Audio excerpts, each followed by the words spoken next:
masyayikh, baik dari Dewan Penasehat, dari Dewan Syuriah, Tanfidiyah, Akwan, kemudian Muslimat, Fatayat, Ansor, PMII, IPNU, IPPNU, semuanya yang berkumpul di tempat ini, izinkan saya untuk bicara. Saya tidak pernah deredek seperti ini. Ya. Hari Santri pertama tanggal 22 Oktober tahun 2015 di patung proklamasi di Jakarta, di depan para ulama, para menteri, bahkan ada Jenderal Gatot Nurmantio saat itu, waktu itu Menteri Agamanya Mas Lukman Hakim Saifuddin. Saya tidak gemeter seperti sekarang ini.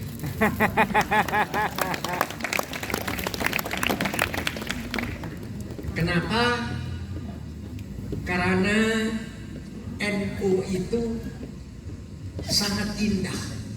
Indahnya Suriah ranting ya, di satu tempat itu ada yang ma'rifatnya sama dengan Suriah pusat. Suriah ranting di sebuah kecamatan dan Banyuwangi saya temukan tidak apa-apa dengan Suriah yang pusat yang masih bisa bergurau dengan saya. Kalau yang di desa itu tak mampu, saya tidak berani untuk bergurau. Sama juga dengan di sini. Jadi saya sekarang ini telanjur janji, Om Kuna engal bengalaki, engal bengalaki. Lantas kadina Pak Satros Ekon, begini, saya ingin membahas kata santri itu menurut filologi, ya. Dan ini orang NU sendiri banyak yang belum kenal karena orang filolog di NU itu agak sedikit. Tapi justru diteliti secara filologis kata-kata santri itu menjadi sangat indah dan tidak kalah indah dari yang ditafsirkan oleh ulama NU sendiri. Jadi kalau kita pluralis, walaupun orang lain merumuskan NU secara indah dan tidak kalah indah dengan kita, harus kita diakui. Ternyata ada orang lain yang mengakui ke-NU-an dan kesantrian itu, walaupun mereka bukan santri, tapi mereka memberikan sumbangan pemikiran, definisi, takrif dengan tentang kata santri. Kata santri itu satu yang saya ambil dari Profesor Nurholis Majid, bukan orang NU. Tapi amalannya mirip dengan NU karena pakai, kalau maulidnya di rumah Nurholis itu pakai sholawat, dan kalau ada keluarganya meninggal juga pakai tahlil. Jadi tidak bedanya dengan kita, cuma organisasinya yang beda.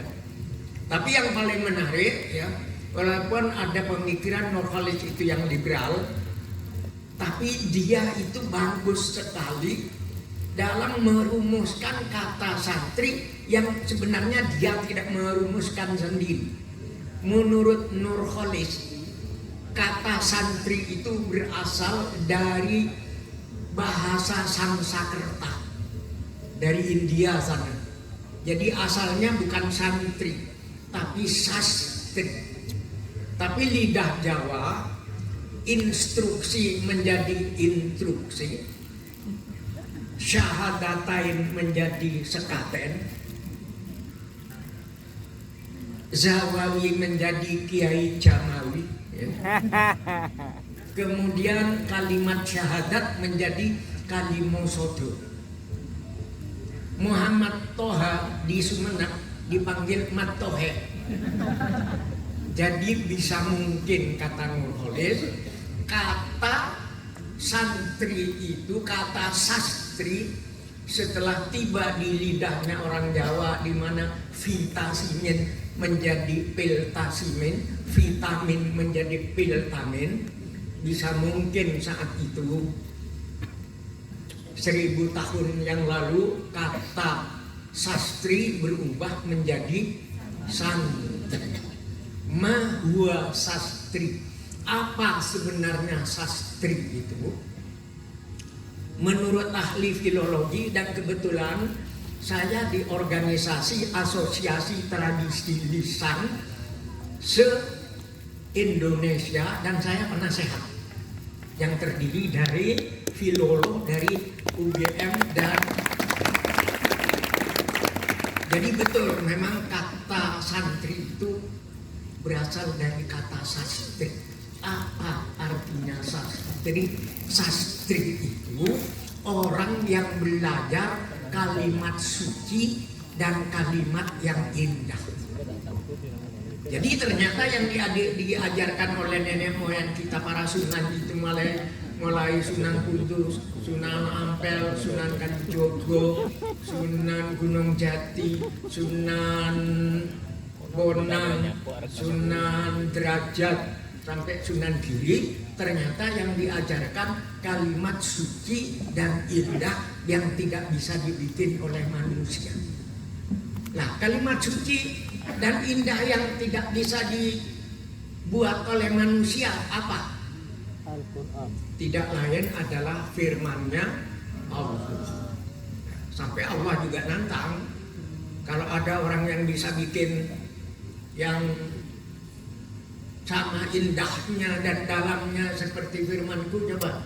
Wa in kuntum fi raibin mimma nazzalna ala 'abdina fa'tu bi suratin min mithlihi wad'u syuhada'akum in kuntum min dunillahi in kuntum shadiqin. Kalau kamu tidak percaya sama Al-Quran, bikinlah ayat kalimat puisi yang seperti Al-Quran ini dan undang saksimu di seluruh dunia kalau kamu keraguanmu itu memang benar. Ternyata sampai sekarang ya, ribuan sastrawan kelas dunia tidak mampu untuk membuat kalimat suci dan kalimat indah.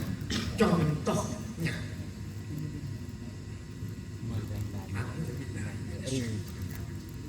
was-samaa'i wat-thariq wa ma adraka mat-thariq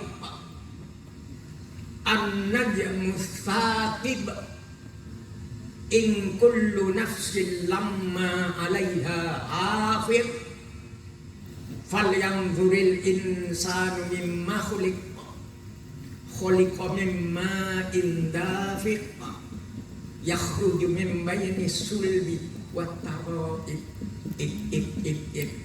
Ulama Madura mampunya hanya ni serabetan bila pon mate coba gungkos labun sepote kalabun tak alamun tak sapora guste tak burung ancor tolang sepote. Itu kemampuannya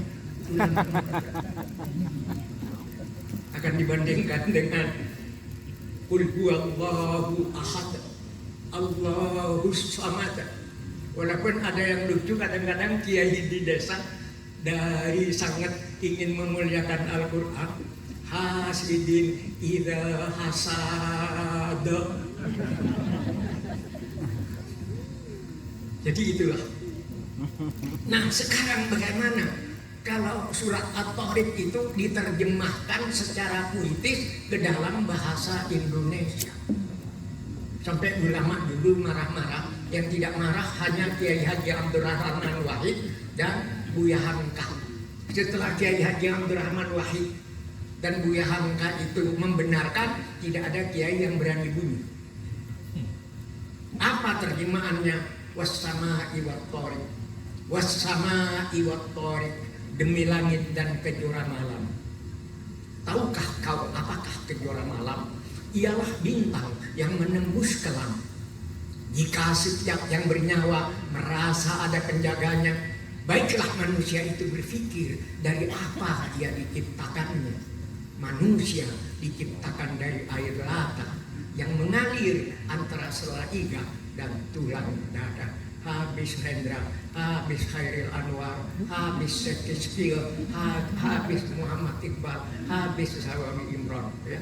Kalau Al-Quran itu diterjemahkan secara kritis, ingin menghormati Al-Quran karena Al-Quran itu indah, jadi yang diterjemahkan bukan hanya pengertiannya, keindahannya juga diterjemahkan. Kalau ulama Madura ya kita tetap hormat. Astagfirullah, heran kau dah. Jangan samangken banyak rengkila. Banyak rasakan seada bela. Jauh kalaban jangan sebila. Itu sudah kemampuan kita. Topnya gitu. Tapi bagus, tetap bagus. Nah, jadi ini membuktikan bahwa sastri atau santri yang ada di pesantren belajar kalimat suci dan indah. Jadi kan kesucian Al-Quran sudah tidak tertandingi, indahnya juga tidak tertandingi. Bahwa Al-Quran itu menenteramkan, dibaca pada saat apapun, Al-Quran itu terasa nikmat dan indah. Dibaca ketika orang mau mati, ya. Sebab ada di Jakarta itu bintang film tahun 80 mau mati. Anaknya ketiga-tiganya bintang film dan penyanyi tidak menyuruh anaknya menyanyi, dia minta dibacakan Al-Quran. Jadi orang yang sakaratul maut menggeliat-geliat itu, ya. Aden kodena, apa yang diminta pada anaknya? Aku ingin mati dengan Al-Quran. Dipanggil tetangganya, dipanggil Pak Mutin. Setelah orang yang menggeliat-geliat itu mendengar Yasin wal Qur'anil Hakim innaka laminal mursalin ala siratim mustaqim, berhenti dan bahkan berubah di wamaliyala a'udzubillahi, apa bibirnya yang tadi itu merunyut dan merengut berubah menjadi senyuman. Tiba di al-yawma nakhtimu ala afwahihim wa tukallimuna aydihim wa tashhadu arjuluhum bima kanu yaksibun. Mati. Tapi walaupun mati ada yang indah. Bintang film ini pergi meninggalkan senyum kepada keluarganya. Itulah bahwa Al-Quran itu benar-benar kalimat suci dan indah. Kemudian dirumuskan selanjutnya oleh para wali songo bahwa orang yang nyantri, orang saya nyantren, orang saya akuru neng pesantren itu harus membawa hasil hati yang bersih dan indah, perbuatan yang bersih dan indah yang disebut akhlakul karimah. Karena menurut ulama antara Al-Quran dengan akhlaknya Rasulullah itu tidak berbeda. Pernah ditanyakan kepada Siti Aisyah, kemudian seperti terumus pada dibak itu, ditanyakan kepada Siti Aisyah, Aisyah, bagaimana sebenarnya akhlak suamimu Rasulullah itu? Siti Aisyah menjawab, khuluquhul Quran. Jadi akhlaknya Rasulullah itu tidak lain seperti yang tertulis, termaktub di dalam Al-Quran. Sehingga ada ulama mengatakan bahwa Rasulullah itu Al-Quran dalam bentuk manusia. Ada yang mengatakan soal tidak setuju, nggak ada apa, tidak masalah, kan kita kan memang plural katanya, boleh berbeda antara satu dengan yang lain. Tapi terbukti memang kalau Siti Aisyah yang mengatakan akhlaknya Rasulullah itu Al-Quran, masa kita tidak percaya kepada istri tercintanya Rasulullah? Jadi sebenarnya anak yang diletakkan di pesantren supaya punya hati yang bersih dan akhlak seperti Rasulullah yang tidak lain akhlak Al-Quran. Dan ada akhlak yang lebih baik dari akhlaknya Rasulullah. Sehingga karena baiknya akhlaknya Rasulullah itu ada disebutkan innaka maqaman mahmuda, sesungguhnya engkau Muhammad adalah tempat yang paling terpuji. Kemudian apalagi uswatun, laqad kana lakum fi rasulillahi uswatun hasanah. Sungguh ada pada pribadi Rasulullah itu teladan, contoh teladan yang baik. Jadi ternyata anak-anak kita disuruh nyantri, belajar kepada gurunya, belajar kepada kiainya, belajar kepada kiainya, belajar kepada kiainya, belajar kepada kiainya, belajar kepada tabi'in, kepada tabi'in, belajar kepada tabi'in, belajar kepada sahabat, dan kemudian belajar kepada Rasulullah Sallallahu Alaihi Wasallam. Dengan demikian belajar di pesantren, anak-anak itu bersilsilah, ya, musalsal, bersilsilah, mulai dari gurunya ke kiainya sampai ke tabi'in, sampai ke tabi'in, sampai kepada Rasulullah Sallallahu Alaihi Wasallam. Makanya orang Madura itu bisa menyanyi, anapa bintang mak banyak sesana terak kakapi, anapa kau lemak nereng ulama, marga ulama ahli waris nabi. Jadi NU ini organisasi santri yang ilmunya musalsal, sambung sampai dekat Gusti Rasulullah Sallallahu Alaihi Wasallam. Mulai dari Jalawin, mulai apanya saja yang dikerjakan oleh para santri itu nyambung kepada Rasulullah Sallallahu Alaihi Wasallam. Kenapa saya ikut NU? Orang Madura itu kadang-kadang lebih hebat dari orang Jawa. 100 tahun Nahdlatul Ulama barusan kan saya membaca puisi di mana sih Barjo itu. Jadi ketemu kiai-kiai dari Sumatera, dari mana? Itu tanya, dari Madura ini yang baca puisi. Iya besok, sekarang belum, saya bilang. Tapi orang Madura itu agak lain dengan NU non Madura. Kiai yang Jawa kaget-kaget tapi tahu bahwa saya nakal. Apa bedanya NU Madura? Ini orang desa saja, Kiai. Kapan jadi NU? Sejak Bapak menanamkan benih saya ke Ibu, saat itu saya sudah jadi NU. Nah, jadi luar biasa orang Madura itu, NU-nya. Setelah Bapak menanam kepada Ibu, saat itu juga sudah menjadi NU. Siapa yang akan menyalahkan? Memang tidak ada dalilnya. Mari ya. Disinilah kemudian kita punya sejarah Pamekasan. Dalam disertasinya ya Pak saya nanti disertasi meneliti beberapa pesantren di pesantren antara yang Sukoharjo, dulu Gontor, satunya mana Karangasem kalau tidak keliru. Pesantren tertua di Indonesia itu justru ada di Madura. Berdiri pada tahun 1060.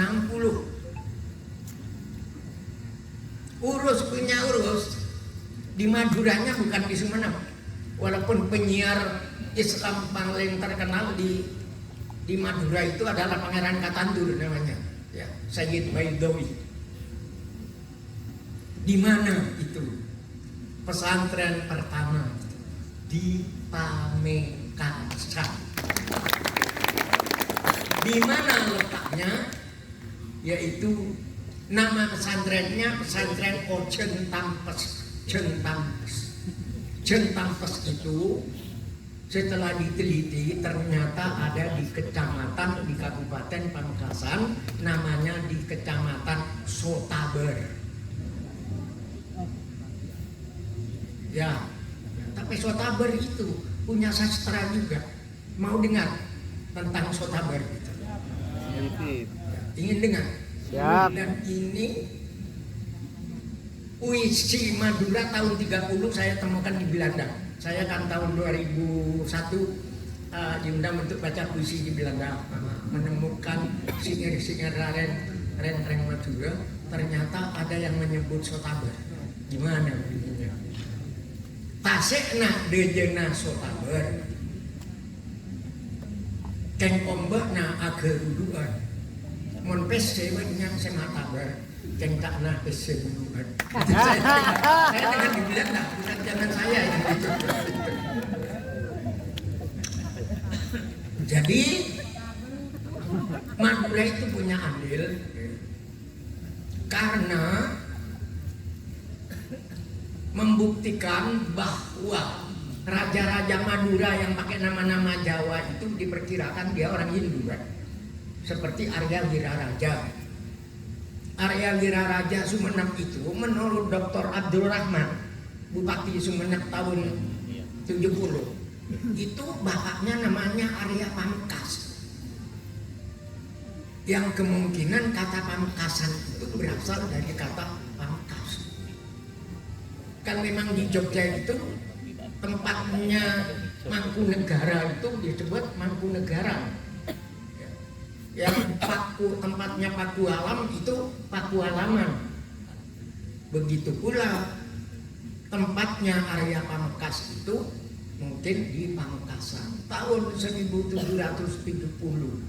Bupati Sumenep, Adipati Sumenep namanya Arya Wiraraja yang dipindah oleh Raja Majapahit ke Lumajang, ternyata kuburannya de Orodeje Orolao dan ada patogennya. Orang Hindu itu bila kalau mati itu kan dibakar biasanya enggak ada bekas. Jadi ada kemungkinan putrana Arya Pamungkas yang namanya bukan, yang namanya Arya Wiraraja itu sudah bisa meyakinkan adalah orang Islam dan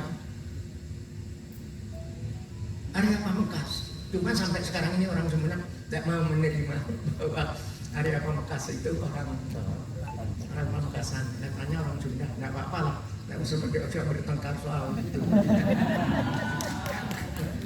Wong saya dengan istri saya pemilu yang lalu berbeda partainya, tidak masalah.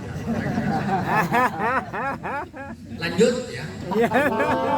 Jadi inilah sastri, orang yang melakukan akhlak yang mulia, orang yang hatinya bersih dan indah, itu di Jawa dan di Madura disebut sastria. Kemudian menjadi kesastria.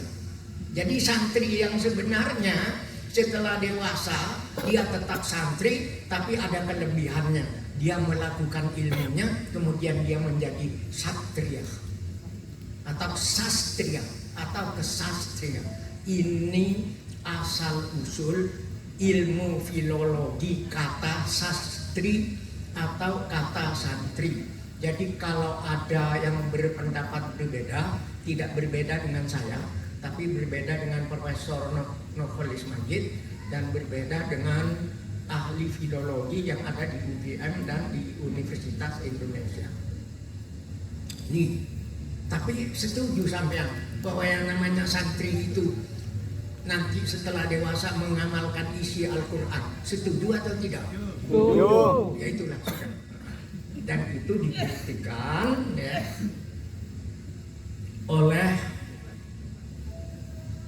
kiai-kiai Jawa, kiai-kiai Jawa Dwipa yang memang pernah berperan di pusatnya Islam, yaitu di Masjidil Haram. Antara lain ada Sayyid Yusuf, orang Makassar, menantunya Sultan Banten, Sultan Ageng Tirtayasa, turunan daripada Sunan Gunung Jati. Itu beliau itu menguasai 17 bahasa di Mekah dan mengajar di Masjidil Haram, orang Indonesia. Kemudian sesudah itu ada Syekh Hatib Al-Minangkabawi dari Sumatera, gurunya Kiai Hasyim Asy'ari, gurunya Kiai Ahmad Dahlan, dan gurunya Kiai Wahab Hasbullah, dan sahabatnya Kiai Khalil Bangkalan. Jadi orang Indonesia itu sudah sangat berperan di Mekah.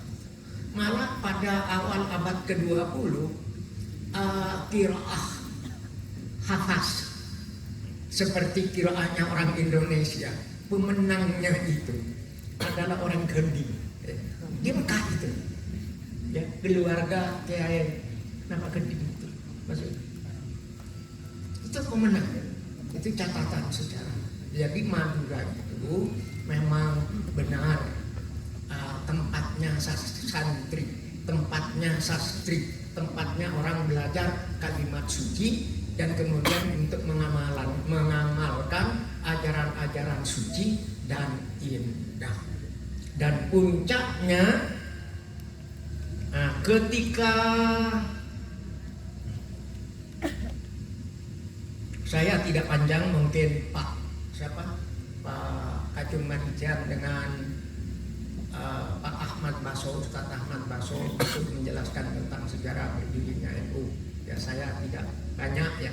Kalau memang berbeda dengan saya, tinggal jenengan mana yang jenengan ambil. Ya, perbedaan itu boleh.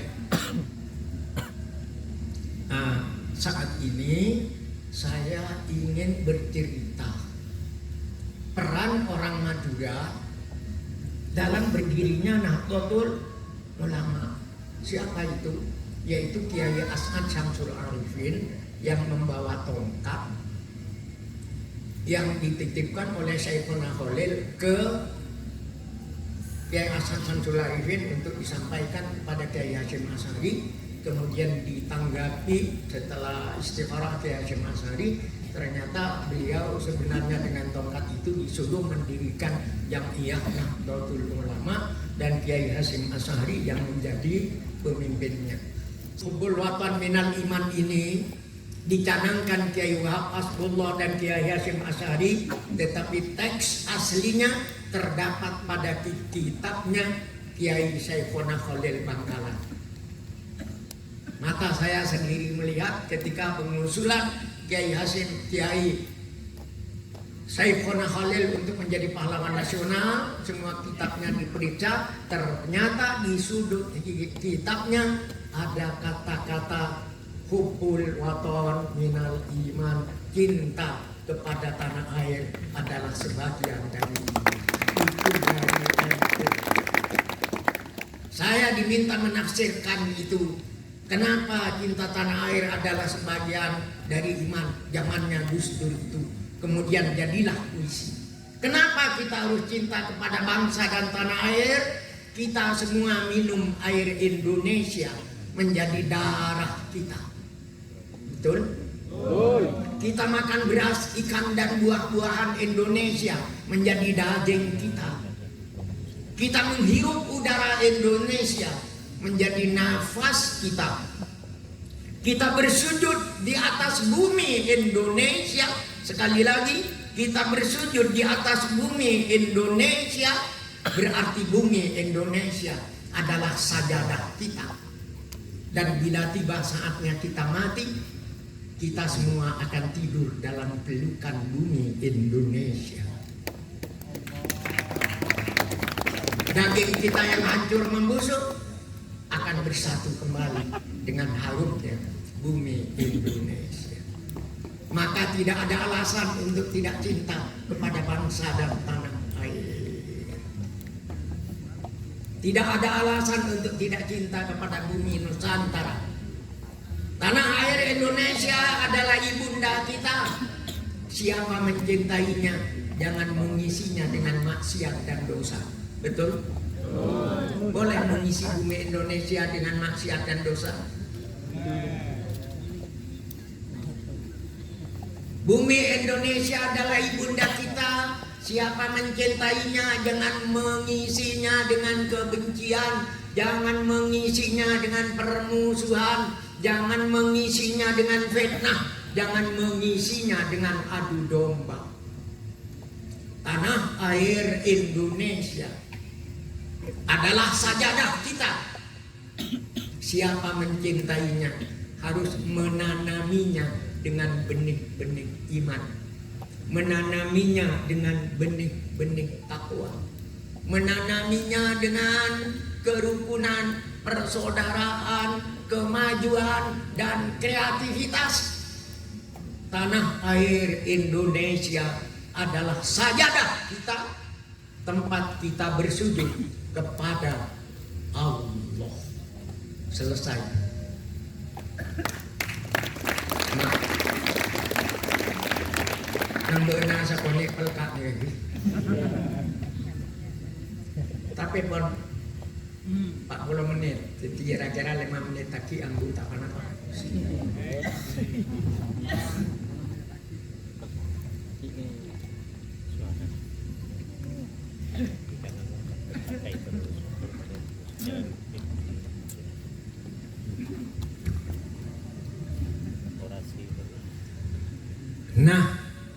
Nahdlatul Ulama itu dalam memaknai Pancasila itu sangat unik, bahwa warga NU harus melakukan Pancasila.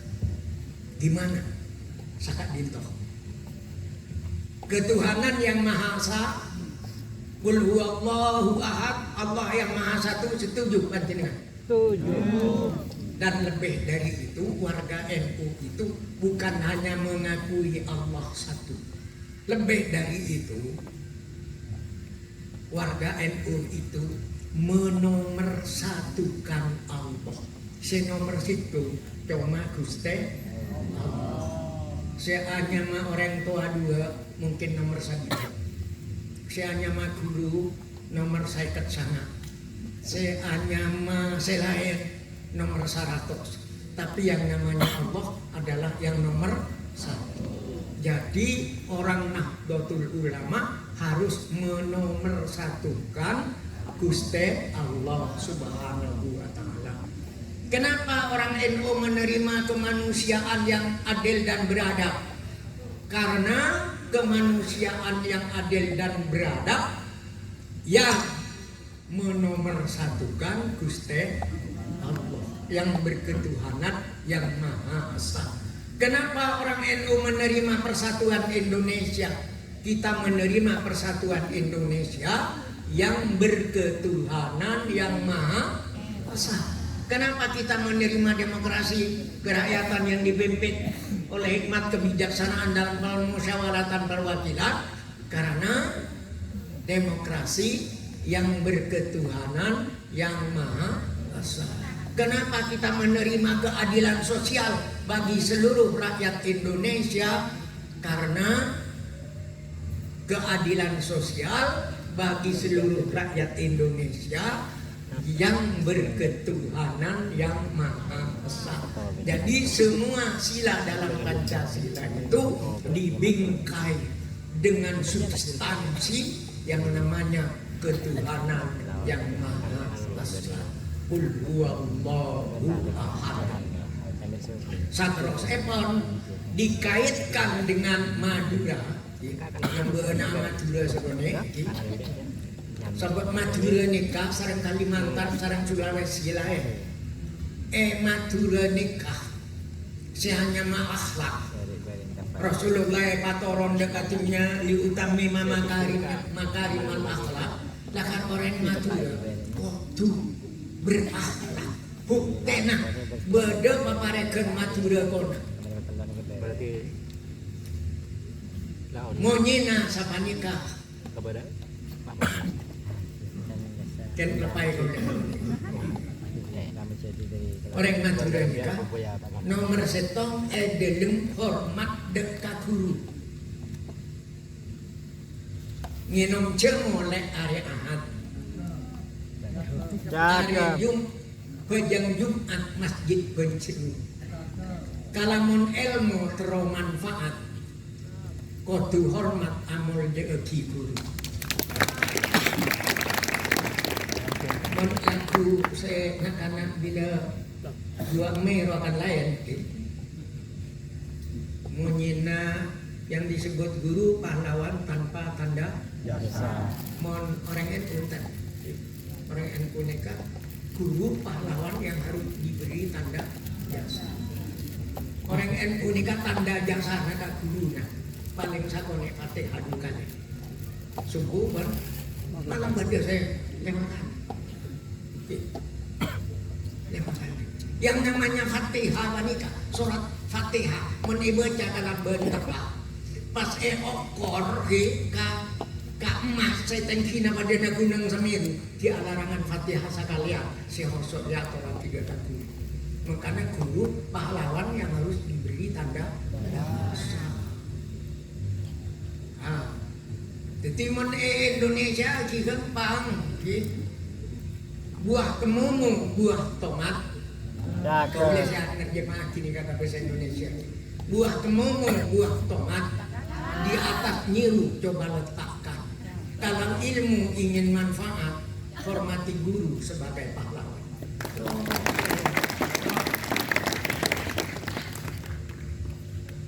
Kau orang tua dua, siapa nikah ke? Saya bersama dua, nak elak dua kiki, tak elak dua kiki. Ngakan topak lek kengan labu. Lepas ya nikah. Cakap. Ngakan topak lek kengan labu. Ajak lepangun jeng tatang ke nyiung taneng apa ben ebu eker saro oma sowarga.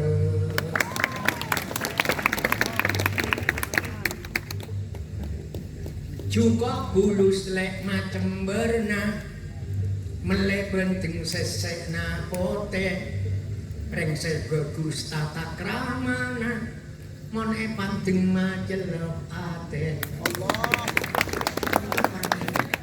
ate jarang matur saya cacak Melayu menukuran bahasa Melayu nih kak urusan bahasa sastra Melayu sastra Indonesia takdir Allah kau lihat Pak Bilas Kale juara nasional Bung Kale juara internasional tapi jangan bahasa Madura cek bahasa dia napa bila tu napa mana sakit apa kumikir dulu tak ngocak bunda antar bu bahasa ngocak bunda mana apa antar bunda bu ya Allah bu bahasa ini kan NU Madura cek saya tak patlo bermacam begitu bisa juga nyilen minyak lek ngangkui carat terong perat cacaah neng etunya cerak perak akhirat mi seksa tapi ampun di Indonesia kan ini budaya Madura saya terjemahkan ke dalam bahasa Indonesia. Kenapa menghina bahasa Indonesia? Berenang-renang jangan ke hulu. Air coklat di sela batu. Bersenang-senang jangan terlalu. Nasib di akhirat belumlah tentu. Subhanallah, subhanallah. Lanjut dulu pon sajam nikah. Pon sajam jadi kita menjadi NU tak perlu keluar dari Madura anki kau dapat pun dari Madura yang tak betang ditawarin apa padahal kau dari Pancasila mon sombong asal yang ditik kau bulan Agustus nikah tokoh ikon Pancasila terbaik se Indonesia Pak Lukman Hakim Saifuddin orang NU benih orang Madura orang NU boleh pun orang Madura, kan orang NU juga. Jadi parpana bapak lambat namen ka bumi, langsung ke NU. Subhanallah, nikmat sambil kerja, nikmat. Tapi anak-anak muda sih kita lagi, cek saya nyari rakin saya, saya glowing kan sama kan badai dan glowing, saya senang ya. Ada selagi landu, si bini masang lagi glowing. Tak usah lah. Orang begini mati saya nama. Saya takwa dengan Allah, saya paratu dengan Allah, saya paratu dengan Allah. Terus sama lipstick bibir dapatnya pameran sesuai dengan kehendak Allah. Kan tidak ada yang lebih baik dari pan-panapan seilukis sareng Allah Subhanahu wa taala. Karena racun naroba ini tidak nabungkan orang begini jadi bila umur saya ketahuan karena saya jawaan. bungat mana kan mangkana Pak Karno ni gak raji buat model-model sapa nikah jadi jika saya tindak tien polana beda pantuna yang pantuna sapa nikah punya dengan tuna sabab mai Jakarta kan dulu dia juga orang saya lebur nama glowing apa kan sampai pada jauh-jauhan Indragiri ke Tanjung Pandan ke Cibulan beli cempedak punya istri suka berdandan gaji 1 bulan cukup beli bedak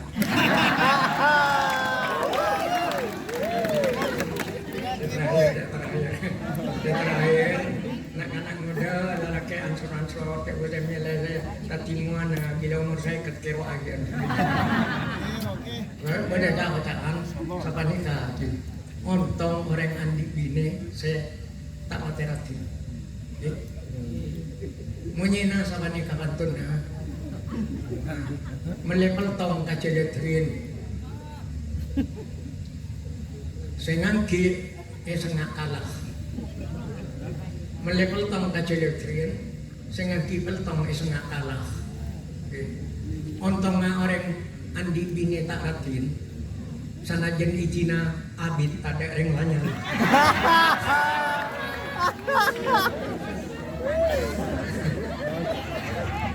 kan kau lebih nih tak hati dekat milih partai lain sarung benang yuk saya terakhir pohon durian berbuah kedondong cakep ini saja dong sekian dong akhirnya kalau ben sikile abadi boleh malah mau ke parpangkir samanten salah jen bude kerja nanti pistona kau lihat soho punya jaga sona itu mangkat ke Banyuwangi 5 hari betul harus berangkat ke Jakarta lagi sekian hari jadi kita kau lihat pakunga anjenengan bisa kerja kalau ben besana ego bisa kerja kalau ben besa Madura gak nareng Madura terbeda ojen panimur mak le bisa pergi boleh menter pada lanjang umur mak le bisa pergi boleh amin kacepot dari kepura salah lopot nyaman sabora tapi pada pantun beten kau lebar bahasa Indonesia tak bisa mati lagi bola dan paletan bisa mun saya bisa mati dua saya kapan nikah. Ya Allah ilahi rabbi abdina nyon lebih akhirat are di budi nyona kompor sareng kanjeng Nabi mana bikin nikah ki bisa bahasa aki Indonesia ya Allah ilahi rabbi lupa ya. Tapi yang terakhir kita bisa Pamatu sama nikah pamekasan cintaku Nahdlatul Ulama cintaku jejakku ku tinggal di sini tapi senyummu ku bawa pergi